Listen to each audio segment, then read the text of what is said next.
J'utilise ma différence organisationnelle pour construire mon succès. J'ai eu une fracture de fatigue du bassin à force de vouloir m'entraîner comme les autres et c'est cette blessure qui m'a appris la chose la plus importante sur l'organisation. Avant de commencer cet épisode, je veux te dire deux choses. La première, c'est que cet épisode n'est pas un épisode comme les autres. Et la deuxième, reste bien jusqu'à la fin parce que j'ai un cadeau pour toi.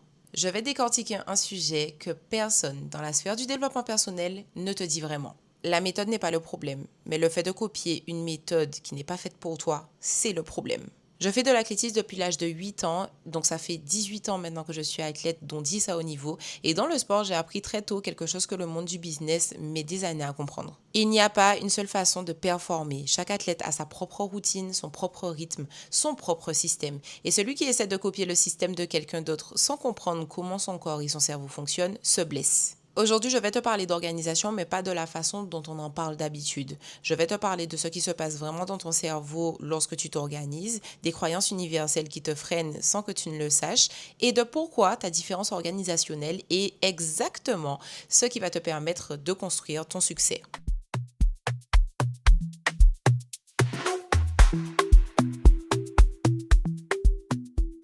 Hello, hello femme, bienvenue dans ce nouvel épisode de podcast. Un épisode de podcast qui va te libérer de quelque chose que tu portes depuis trop longtemps et reste bien jusqu'au bout puisque ton cadeau t'attend. L'année dernière, j'ai été victime d'une fracture de fatigue du bassin et cette fracture ne m'est pas arrivée par accident. C'est arrivé parce que je m'entraînais 9 fois par semaine en essayant de copier le volume d'entraînement d'autres athlètes. Et je l'assume complètement dans cet épisode puisque je veux montrer qu'on est humain avant tout et ce n'est pas parce que j'ai 18 ans d'athlétisme à mon actif, dont 10 à haut niveau, qu'on ne fait pas d'erreur, nous, en tant qu'athlètes. Je voyais ce que les autres athlètes faisaient et je me disais que si elles pouvaient le faire, moi aussi, je devais pouvoir le faire. Sinon, ça voulait forcément dire que j'étais moins investie, moins sérieuse ou encore moins capable. Et à ce moment précis, mon corps a dit non avant que ma tête ne le fasse. Pendant ma convalescence, j'ai eu beaucoup de temps pour réfléchir et j'ai réalisé quelque chose de fondamental.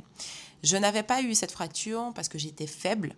Je l'avais eu parce que j'avais ignoré pendant des mois les signaux que mon corps m'envoyait pour me dire que ce rythme n'était pas le mien. Ce n'est pas un manque de discipline, mais plus un manque d'intelligence organisationnelle.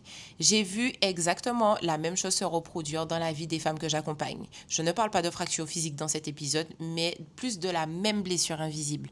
L'épuisement de septembre, l'abandon d'octobre et la résolution de janvier.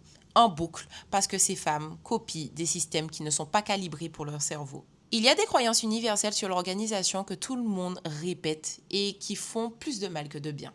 La première croyance est de dire que les personnes productives se lèvent tôt. Alors c'est complètement faux, puisque les recherches en chronobiologie, notamment les travaux sur les chronotypes, montrent que les êtres humains ont des rythmes biologiques naturels différents. Par conséquent, les chronotypes du matin et du soir sont neurologiquement distincts.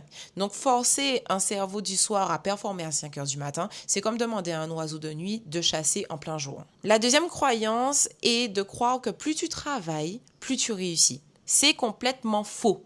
Les recherches sur la pratique délibérée montrent que ce n'est pas le volume qui produit la performance, mais bien la qualité de l'engagement et de l'adéquation entre la tâche et les ressources cognitives disponibles à ce moment précis. Concrètement, ça veut dire quoi? Ça veut dire que 2 heures de travail en état de pleine concentration valent infiniment plus que 6 heures de travail épuisé devant ton écran. Ton cerveau ne performe pas parce que tu y passes du temps, il performe parce que tu l'utilises dans des bonnes conditions.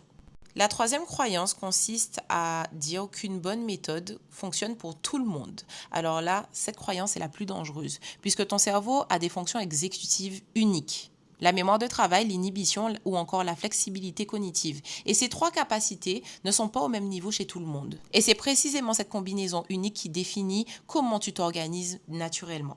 Regarde la nature. Le guépard est l'animal le plus rapide du monde sur courte distance, mais il dort entre 12 et 14 heures par jour. La pieuvre résout des problèmes complexes, mais ne peut maintenir une attention soutenue longtemps.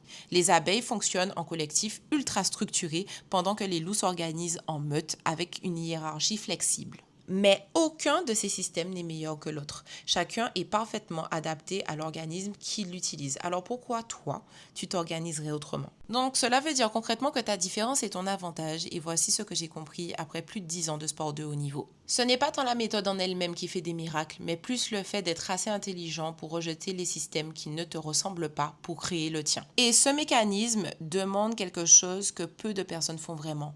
se connaître. Et je ne parle pas du fait de se connaître superficiellement, mais plus se connaître neurologiquement. Comprendre comment ton cerveau traite l'information, dans quel état il performe, lorsqu'il a besoin de structure et lorsqu'il a besoin de liberté, quand il carbure à la pression et quand la pression le paralyse. À l'issue de cette expérience, j'ai dégagé 4 grands profils d'organisation que j'ai identifiés en croisant les recherches en neurosciences et mon expérience de terrain. On a la stratège qui a besoin de tout anticiper pour fonctionner, la spontanée épuisée qui performe par bouffée d'énergie mais s'éparpille, la perfectionniste paralysée qui passe plus de temps à planifier qu'à agir et la surchargeuse silencieuse qui absorbe tout sans jamais dire stop. Chacun de ces profils a ses forces, chacun a ses zones de friction et chacun a besoin d'un système différent pour exploser ses plafonds.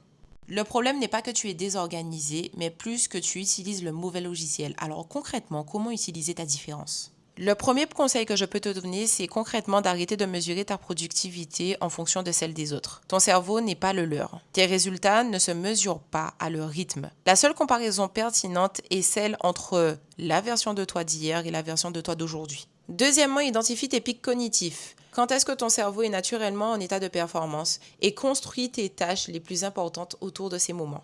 Troisièmement, construis des systèmes qui absorbent tes zones de friction. Si tu es, par exemple, une spontanée épuisée, ne construis pas un planning heure par heure, mais construis des blocs de liberté structurés. Si tu es perfectionniste paralysé, par exemple, donne-toi des deadlines artificielles pour court-circuiter un petit peu la surplanification. Et dernièrement, accepte que ton organisation évoluera. Ce qui fonctionne à 25 ne fonctionnera pas à 35. Ce qui fonctionne en période de croissance ne fonctionnera pas en période de transition. L'organisation intelligente, elle est vivante et pas figée. Cet épisode de podcast touche déjà à sa fin, mais ce n'est pas la fin du sujet puisque j'ai créé un neuroguide qui s'appelle MyPlan. MyPlan est gratuit et il va te permettre d'identifier ton profil d'organisation et de comprendre pourquoi les méthodes des autres ne marchent pas sur toi et construire un système qui correspond à ton cerveau et pas celui de l'influenceuse Matcha Pilates que tu suis. Pour obtenir ton neuroguide, le lien est directement en bio, télécharge-le, lis-le et reviens me dire quel profil te correspond le mieux en commentaire. Parce que septembre arrive et cette fois, tu vas l'aborder avec ton propre logiciel. Comme d'habitude, on ne change pas une équipe qui gagne, donc avant de nous quitter, n'oublie pas de commenter, liker et t'abonner à la chaîne pour la soutenir. Et d'ici là, prends soin de toi et on se dit à la prochaine dans le podcast Tête de Lionne. Ciao, ciao!